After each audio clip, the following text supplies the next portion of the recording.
আজকে আমি আপনাদেরকে শেখাবো সূরাতুল ফাতিহা 7 বার পাঠ করে কোন জিনিসের উপর ফু দিলে সাথে সাথে জাদুটোনা ব্ল্যাক ম্যাজিক কুফরি কালাম সবকিছু কেটে যাবে, সাথে সাথে সবকিছু দূর হয়ে যাবে, জাদুটোনা বান সবকিছু কেটে যাবে। আমি আবারও বলছি, সূরাতুল ফাতিহা 7 বার পাঠ করে কোন জিনিসে ফু দেওয়ার সাথে সাথে কালো জাদু ব্ল্যাক ম্যাজিক কুফরি কালাম তারপরে বান টোনা সব কেটে যাবে। এবং আপনি কেমন করে বুঝবেন আপনাকে জাদুটোনা করা হয়েছে, ব্ল্যাক ম্যাজিক করা হয়েছে, কালো জাদু করা হয়েছে, কুফরি কালাম করা হয়েছে, আপনাকে বান মারা হয়েছে ক্ষতি করার জন্য? আমি বিস্তারিতভাবে আপনাদেরকে বলে দিচ্ছি। অতি অল্প সময়ের মধ্যে আপনি আমলটি করতে পারবেন। তো প্রিয় ভাই বোনের, আমলটি আপনি কখন কিভাবে করবেন, কোন নিয়মে করবেন আমি আপনাদেরকে বলে দিচ্ছি। তো প্রিয় ভাই বোনেরা, এই আমলটি যখন আপনি করবেন ভিডিওটি না টেনে না কেটে আপনি দেখবেন, তাহলে অবশ্যই সঠিক নিয়মে সঠিক পদ্ধতিতে এই দামি গুরুত্বপূর্ণ আমলটি আপনি করতে পারবেন। তো প্রিয় ভাই বোনের, আমলটি আপনি কখন করবেন? যে কোনো সময় করতে পারেন, কোনো সমস্যা নেই। তবে যে সময় করবেন আপনি উত্তম পোশাক পরে তারপরে আমলটি শুরু করে দিবেন। এখন বলতে পারেন নতুন পোশাক পরতে হবে না, আপনার পোশাকের মধ্যে যে পোশাক ভালো এবং পরিষ্কার সেই পোশাক পরে আপনি আমলটি করবেন, সমস্যা নেই। তো আপনি যখন আমল করবেন অবশ্যই আপনাকে উত্তম রূপে ওযু করতে হবে, তারপরে পবিত্র স্থানে আপনাকে বসতে হবে, তারপর আপনার মন স্থির করতে হবে। এবং যে সময় আমল করবেন একেবারে নির্জন একটি জায়গায় আপনি যাবেন, নির্জন একটি কামরায় গিয়ে রুমে গিয়ে আপনি আমলটি শুরু করবেন। কেউ যেন আপনাকে ডিস্টার্ব না করে, আমলের শুরু থেকে শেষ পর্যন্ত কেউ যেন আপনাকে ডাকাডাকি না করে, আপনিও কাউকে ডাকবেন না, আপনাকেও কেউ যেন ডাকাডাকি না করে।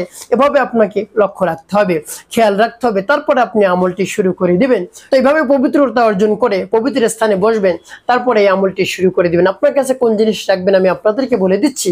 তো প্রিয় ভাই বোনেরা, এভাবে বসে সর্বপ্রথম কি পাঠ করবেন? আপনি সর্বপ্রথম মহান রব্বুল আলামিনের কাছ থেকে ক্ষমার উদ্দেশ্যে, গুনাহ মাফের উদ্দেশ্যে আপনি তাওবা ইস্তিগফার পাঠ করবেন। আস্তাগফিরুল্লাহ আস্তাগফিরুল্লাহ আস্তাগফিরুল্লাহ। পূর্ণ ইস্তিগফারটি আপনি পাঠ করতে পারেন, যেমন আস্তাগফিরুল্লাহ রাব্বি মিন কুল্লি যামবি ওয়া আতুবু ইলাইহি লা হাওলা ওয়ালা কুওয়াতা ইল্লা বিল্লাহিল আলিয়্যিল আযীম। এভাবে যখন ইস্তিগফার পাঠ করা হয়ে যাবে, তারপরে আপনি নবীজি সাল্লাল্লাহু আলাইহি ওয়াসাল্লামের শানে 3 বার দুরূদ শরীফ পাঠ করবেন। সাল্লাল্লাহু আলাইহি ওয়াসাল্লাম সাল্লাল্লাহু আলাইহি ওয়াসাল্লাম সাল্লাল্লাহু আলাইহি ওয়াসাল্লাম। এভাবে ইস্তিগফার এবং দুরূদ শরীফ যখন পাঠ করা যাবে কোথাও আপনি ফু দিবেন। তারপরে আমার দেখানো নিয়ম অনুযায়ী সূরাতুল ফাতিহা পাঠ করবেন। এবং সূরাতুল ফাতিহা পাঠ করে কিসের উপর আপনি ফু দিবেন আমি আপনাদেরকে বলে দিচ্ছি। আগে সূরা ফাতিহা শুদ্ধ করে আপনি আপনাদেরকে বলে দিই, তারপরে বলবো কিসের উপর আপনি ফু দিবেন।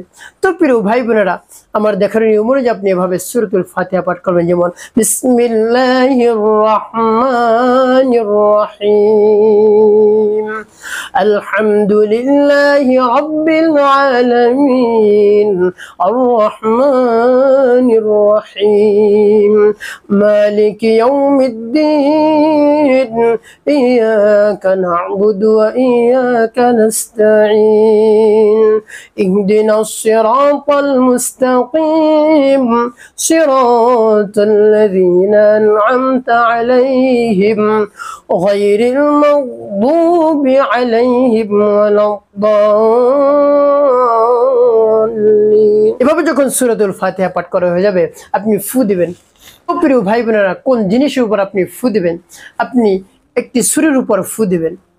তো আপনাদেরকে দেখানোর জন্য আমি একটা কলম নিয়েছি, আপনারা যে সময় আমল করবেন একটি ছুরি নেবেন। তো এইভাবে যখন সূরাতুল ফাতিহা পাঠ করা হয়ে যাবে ছুরির উপর আপনি একটি ফু দিবেন। ফু দিয়ে আপনি মাথা থেকে এভাবে টেনে টেনে আপনি একেবারে পা পর্যন্ত নিয়ে যাবেন। তারপরে আপনি আবারও সূরাতুল ফাতিহা পাঠ করবেন। বিসমিল্লাহির রহমানির রহিম আলহামদুলিল্লাহি রাব্বিল আলামিন আর রহমানির রহিম মালিকি ইয়াউমিদ্দিন ইয়াকা না'বুদু ওয়া ইয়াকা নাস্তাঈন ইহদিনাস সিরাতাল মুস্তাকিম صراط الذين أنعمت عليهم غير المغضوب عليهم ولا الضالين। সূরাতুল ফাতিহা পাঠ করা শেষ, আবার একটু ফু দিবেন শরীরের মধ্যে।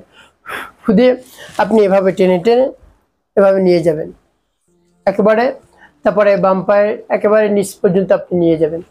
তারপরে আপনি আবারও সূরাতুল ফাতিহা পাঠ করবেন। বিসমিল্লাহির রহমানির রহিম আলহামদুলিল্লাহি রাব্বিল আলামিন আর রহমানির রহিম মালিকি ইয়াউমিদ্দিন ইয়াকা না'বুদু ওয়া ইয়াকা নাস্তাঈন ইহদিনাস সিরাতাল মুস্তাকিম সিরাতাল লাযীনা আন'আমতা আলাইহিম গায়রিল মাগদুবি আলাইহিম ওয়ালাদ-দাল্লিন। সূরাতুল ফাতিহা শেষ করে আপনি আবারও ছুরির মধ্যে ফু দিবেন, তারপর আবার এভাবে টেনে নেবেন, মাথা থেকে একেবারে পা পর্যন্ত আপনি এভাবে টেনে নিয়ে যাবেন। তো এভাবে আপনি কতবার সূরাতুল ফাতিহা পাঠ করবেন? 7 বার পাঠ করবেন।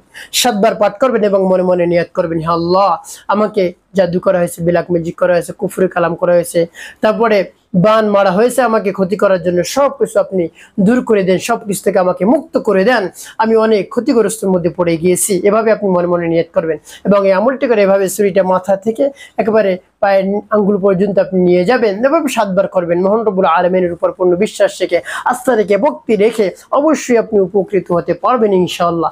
তো প্রিয় ভাই বোনেরা, এভাবে যখন আমলটি করা শেষ হবে, তারপরে নবী সাল্লাল্লাহু আলাইহি ওয়াসাল্লামের শানে দুরূদ শরীফ পাঠ করবেন, সাল্লাল্লাহু আলাইহি ওয়াসাল্লাম, সাল্লাল্লাহু আলাইহি ওয়াসাল্লাম, সাল্লাল্লাহু আলাইহি ওয়াসাল্লাম। তো প্রিয় ভাই বোনেরা, এভাবে আমলটি করা হয়ে গেল। এখন বলতে পারেন, হুজুর, কোন কোন লক্ষণ দেখে বুঝবো যে কালো জাদু করা হয়েছে, ব্ল্যাক ম্যাজিক করা হয়েছে, কুফরি কালাম করা হয়েছে, তারপরে ক্ষতি করার জন্য বান মারা হয়েছে? আমি আপনাদেরকে বলে দিচ্ছি, আপনি রাতে যখন ঘুমাতে যাবেন, ঘুমের ঘরে যদি আপনি স্বপ্নের মধ্যে দেখেন আপনাকে কেউ তাড়া করছে, সাপে আপনাকে তাড়া করছে, বা ঘুমের মধ্যে আপনি দেখছেন অনেক খাবার আপনি খেতেছেন, তাহলে মনে করবেন আপনাকে জাদু করা হয়েছে, খাবারের মাধ্যমে আপনাকে জাদু করা হয়েছে। ঘুম থেকে উঠে যদি আপনি দেখেন ক্লান্ত লাগে, তো আপনি রাতে যখন ঘুমাতে যান, ঘুমের ঘরে যদি এই স্বপ্নগুলো দেখেন, ঘুম থেকে উঠে এমনিতেই ক্লান্ত লাগে, আপনি সারা রাত ভালো করে ঘুমাতে পারেন না, এভাবে যদি হয় তাহলে মনে করবেন জাদু করা হয়েছে। ঘুম থেকে উঠে আপনার শরীর ক্লান্ত লাগবে, তারপরে কোনো কাজ করতে ভালো লাগবে না, নামাজ ইবাদত করতে ভালো লাগবে না, শুধু ঘুমাইতে মন চাইবে এবং অলসতা চলে আসবে। এভাবে যদি মনে হয় তাহলে মনে করবেন আপনাকে ক্ষতি করছে। তো এভাবে যদি আপনি মনে করেন যে আপনার শরীরের মধ্যে অনেক সমস্যা শুরু হয়ে গিয়েছে, তখনই আপনি আমলটি করবেন। আপনি সবসময় আমলটি চালিয়ে যান, অবশ্যই আপনি উপকৃত হতে পারবেন ইনশাল্লাহ। তো প্রিয় ভাই বোনের, একটি কথা আপনাকে মনে রাখতে হবে, 5 ওয়াক্ত নামাজ আদায় করতে হবে, নামাজ ছাড়া যাবে না, মিথ্যা কথা বলা যাবে না, মানুষের খেদমতে বেশি বেশি আপনি কাজ করবেন, অবশ্যই আপনি উপকৃত হতে পারবেন ইনশাআল্লাহ।